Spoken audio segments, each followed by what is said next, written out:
Can you touch your toes? If you can't, chances are you've got tight hamstrings, and perhaps you've tried to improve your hamstring flexibility before and just don't really seem to get anywhere. In this video, I have an extremely efficient 3-step method for you to improve your hamstring flexibility, and the crazy thing is, only one of the steps involves actually stretching it. You're going to love the results of this one, and I highly recommend taking a hamstring stretch to start. Snap a picture to get yourself a great before and after shot. So, in order to understand step number 1, we first need a quick understanding of a concept called reciprocal inhibition. Fear not, it's not nearly as complicated as it sounds.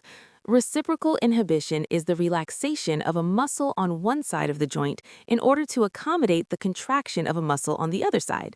A simple example is that the tricep relaxes and lengthens in order to allow the bicep to contract and shorten. And we can use this idea to our advantage when flexibility is the goal.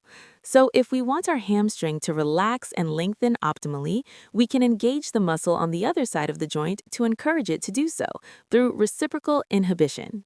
Step number 1 is to do a movement which strengthens the hip flexors, commonly referred to as the psoas.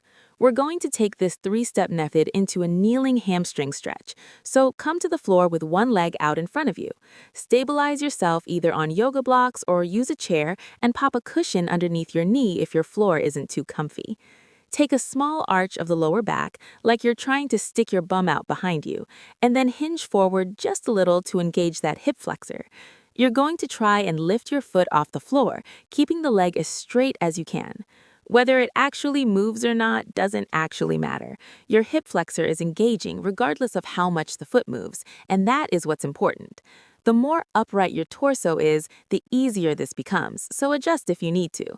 I want you to try and hold it for around 10 seconds if you can. It is harder than it looks.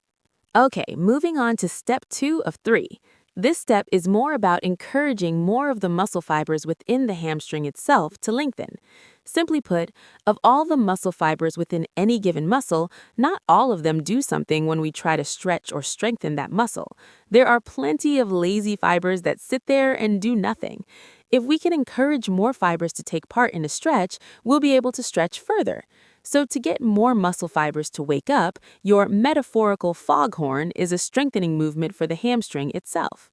This time, in your kneeling position, you're again going to mildly arch the back, hinge forward a little, and support yourself for balance. From here, this time, drive the heel down into the floor, as if you're trying to dent the floor beneath you. This should feel like quite a lot of effort, but again, you only need to hold it for around 10 seconds, and the small bend in the knee is absolutely fine here. Finally, your third and final step is about manipulating your nervous system.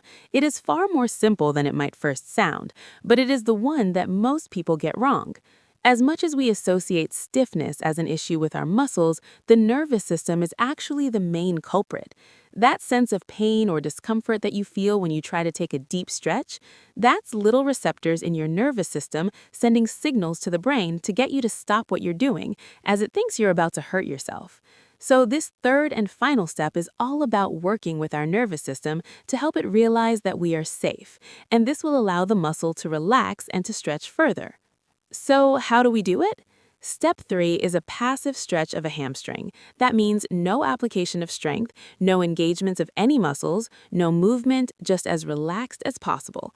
It sounds like the easiest one, but I assure you it's the one most people get wrong. If your face is all screwed up, if your fists are tightening, and if your breath is short and sharp, or even held in, does this sound relaxing to you? If you were your nervous system, would you perceive this as a safe, risk-free scenario? Likely not. The error most people make is taking the stretch too far, too intense, and therefore not being able to relax.